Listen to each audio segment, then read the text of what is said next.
Hello বন্ধুরা, আজকে বলবো হলুদের কার্যকারিতা সম্পর্কে। আমাদের দেহে আসলে হলুদের কাজ কী? হলুদ শুধু একটি রান্নার মশলাই নয়, বরং এটি একটি প্রাকৃতিক ওষুধ।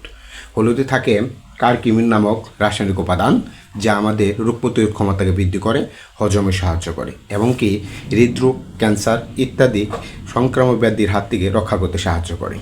এখন আমরা প্রতি মাসে প্রায় 60 থেকে 70 গ্রাম পরিমাণ হলুদ ব্যবহার করে থাকি, কিন্তু আমাদের কাজে লাগে মাত্র তার 1%।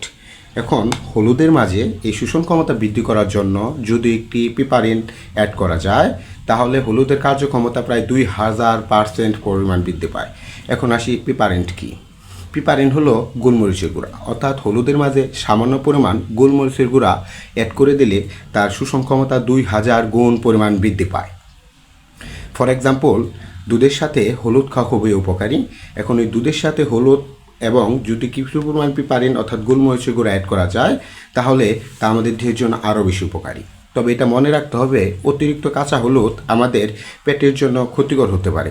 তাই পরিমিত পরিমাণ হলুদ গ্রহণ করে আমরা সুস্থ থাকব এবং সবল থাকব এবং শক্তি যোগাবো। ধন্যবাদ।